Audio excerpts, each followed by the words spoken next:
आइए देखते हैं टॉपिक हमारा है chemical reaction and it's equation. तो इसमें जो हमारा पहला टॉपिक है वो है केमिकल इक्वेशन। तो सबसे पहले हम देखते हैं कि केमिकल इक्वेशन होता क्या है। तो इसमें हम जानते हैं कि केमिकल इक्वेशन में बताया गया कि जब मैग्नीशियम के रिबन को हम ऑक्सीजन के प्रेजेंस में लेकर जाते हैं तो ये हाईली बर्न होने लगता है। मैग्नीशियम के रिबन को ऑक्सीजन के प्रेजेंस में लेकर जाते हैं तो यह हाईली बर्न होने लगता है और बर्न होकर के हाई अमाउंट में हीट को रिलीज करता है, जिसे एक प्रकार से हम एक्सोथर्मिक रिएक्शन कहते हैं। क्या कहते हैं? एक्सोथर्मिक रिएक्शन कहते हैं। अब इसमें देखा गया कि जब मैग्नीशियम रिबन ऑक्सीजन के साथ रिएक्ट करता है तो लाइम साल्ट का फॉर्मेशन करता है, यानी कि ये जो है एक लाइम साल्ट का फॉर्मेशन करता है। यानी कि बताया गया कि magnesium ribbon has react with oxygen and formation of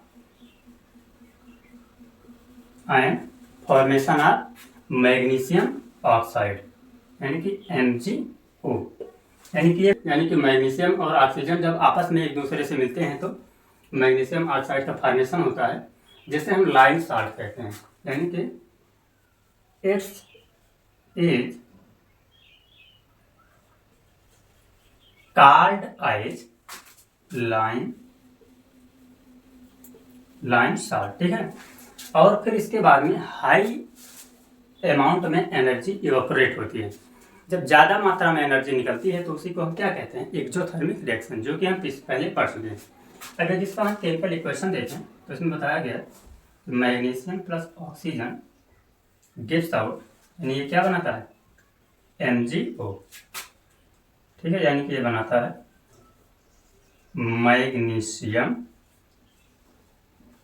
oxide. ठीक है, तो ये है हमारा केमिकल इक्वेशन। नेक्स्ट हमारा क्या है? Balance of chemical reaction. तो जब बैलेंस ऑफ केमिकल रिएक्शन में देखते हैं बैलेंस ऑफ केमिकल इक्वेशन, तो जब बैलेंस ऑफ केमिकल इक्वेशन के बारे में देखें तो जैसा कि हम जानते हैं कि जो मास होता है किसी भी केमिकल इक्वेशन का मास जो होता है वो ना तो क्रिएट होता है और ना ही डिस्ट्रॉय होता है। अर्थात मास जो होता है वो केमिकल इक्वेशन के अंत में एटलीस्ट रिमेन रहता है। यानी कि यदि से हम दूसरे भाषा में बात करें तो इसमें बताया गया कि जो एटॉमिक नंबर होता है वो केमिकल रिएक्शन का सेम रहता है। यानी कि कोई भी जो एटॉमिक नंबर होता है वो केमिकल रिएक्शन का सेम रहता है। ठीक है, जिसमें जो इसका बेस्ट एग्जांपल बताया गया वो हमारा है Zn प्लस H2SO4। यानी ये क्या है? ये हमारा है जिंक है और ये क्या है? Sulphuric acid. तो ये हमारा जिंक हो गया और ये सल्फ्यूरिक एसिड हो गया। दोनों जब आपस में रिएक्शन करते हैं तो ये बनाते हैं ZnSO4 प्लस H2। यानी कि ये जिंक है और ये सल्फ्यूरिक एसिड। यहाँ पर इसने फॉर्मेशन किया जिंक सल्फेट का फॉर्मेशन किया, और ये जो जिंक सल्फेट है ये बैलेंस ऑफ केमिकल रिएक्शन का एक बेस्ट एग्जाम्पल है। जैसे यदि इसकी नंबरिंग करते हैं तो देखें कि इसमें Zn 1 है, H2 2 है, S जो हमारा यहाँ पर देखिए S जो है वो 1 है और वो कितना है? वो 4, जो कि ये LHS और RHS दोनों साइड में क्या हो जाएगा? सेम हो जाएगा। ठीक है। बैलेंस ऑफ केमिकल रिएक्शन का सेकंड एग्जांपल देखें तो इसमें हम देखते हैं कि जब 6CO2 प्लस 12H2O आपस में मिलते हैं तो ये C6H12O6 जो क्या है? एक ग्लूकोज। यानी क्या है? तो ये हमारा है ग्लूकोज है, और उसके बाद में ये बनाता है 6 ऑक्सीजन प्लस 6 मॉलिक्यूलर वाटर का फॉर्मेशन करता है, जो कि बैलेंस ऑफ केमिकल रिएक्शन का बेस्ट एग्जांपल है। ठीक है। अब इसके बाद जो हमारा नेक्स्ट टॉपिक आता है वो है टाइप ऑफ केमिकल रिएक्शन। तो देखते हैं टाइप ऑफ केमिकल रिएक्शन के बारे में। तो ये type of chemical reaction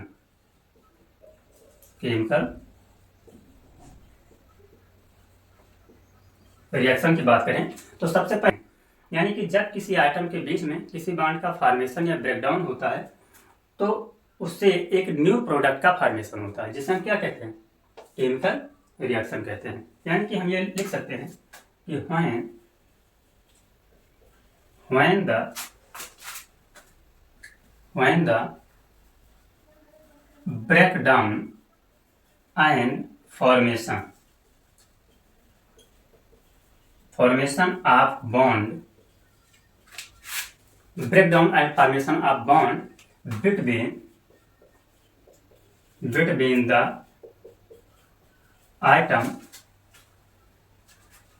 between the atom resultant formation of new product, ठीक है। तो इसके रिजल्ट में क्या बनता है, तो इसके रिजल्ट में एक नए प्रोडक्ट का फॉर्मेशन होता है। कॉम्बिनेशन रिएक्शन में बताया गया कि when the two or more reactant meet to each other, यानी कि जब दो या दो से अधिक रिएक्टेंट एक साथ मिलते हैं और एक सिंगल प्रोडक्ट का फॉर्मेशन करते हैं तो उसी को हम क्या कहते हैं, कॉम्बिनेशन रिएक्शन कहते हैं। यानी कि हम ऐसा लिख सकते हैं कि when the mix two are more reactant, when the two are more reactant and formation of single product called combination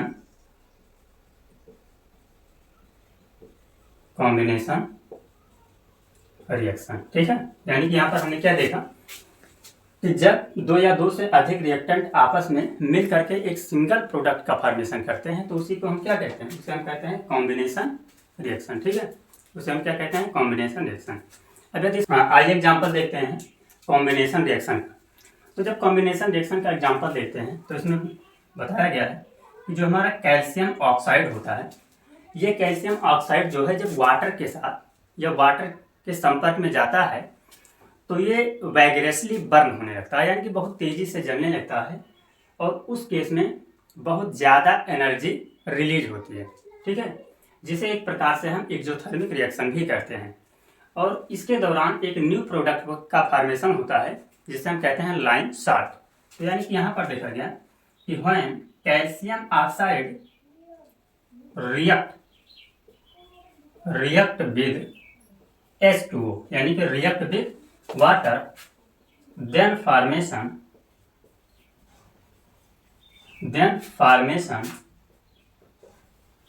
of lime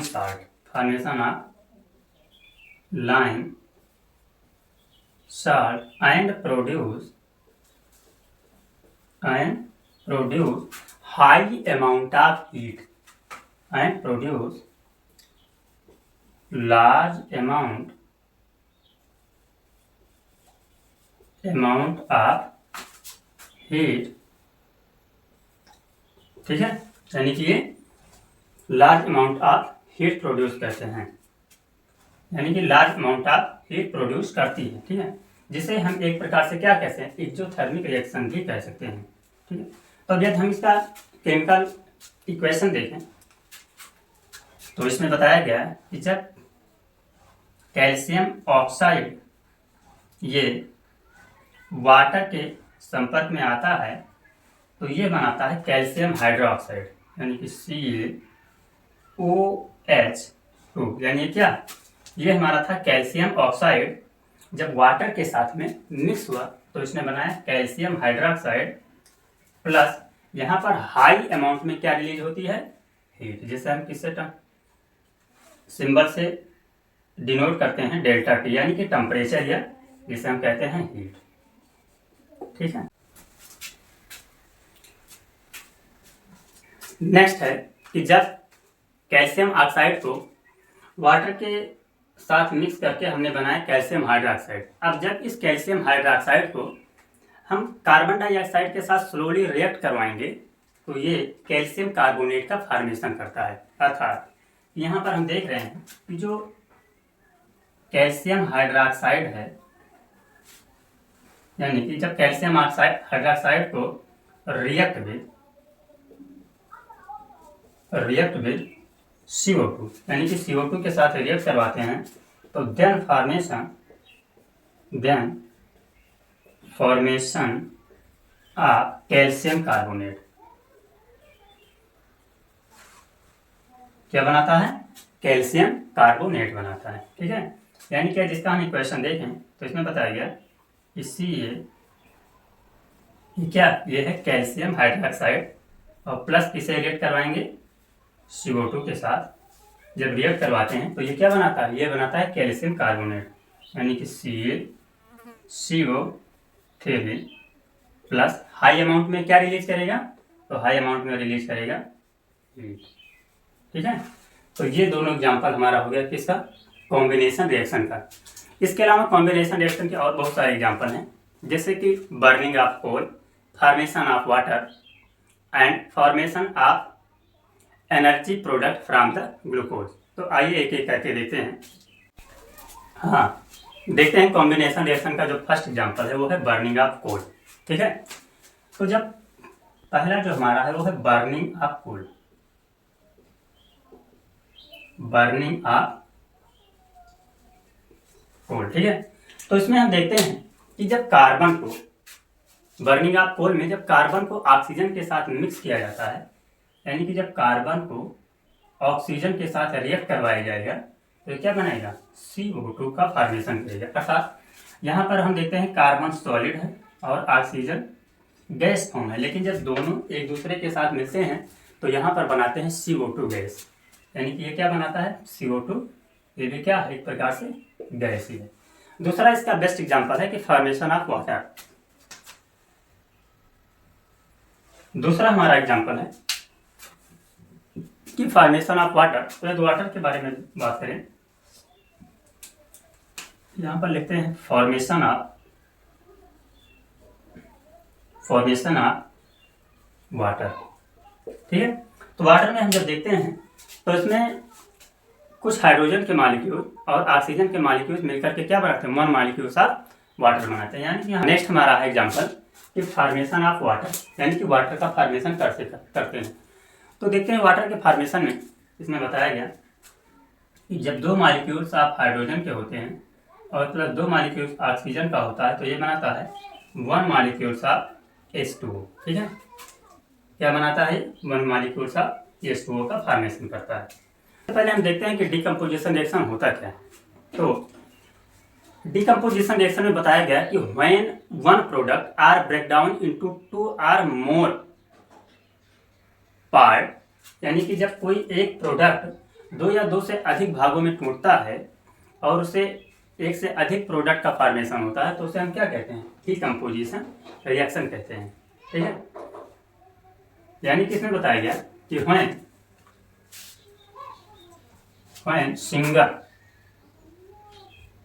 single product break down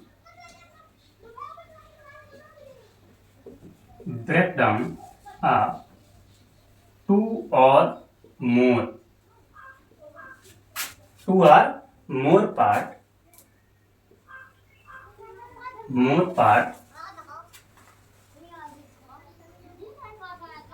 called decomposition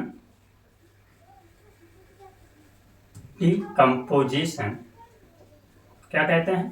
decomposition reaction. ठीक है, जैसे जिसका एग्जांपल देखते हैं कि जब कोई product दो या दो से अधिक, एक सिंगल प्रोडक्ट दो या दो से अधिक भागों में टूटता है तो इसे हम क्या कहते हैं? डिकम्पोजिशन रिएक्शन करते हैं, यानी कि डिकम्पोज हो जाना। तो यहाँ पर देखा गया इसका जो बेस्ट एग्जांपल है वो है पहला कि 2FeSO4, यानी क्या है? फेरस सल्फेट है। तो 2FeSO4 जो ये ब्रेक होता है तो बनाता है Fe2O3 प्लस SO2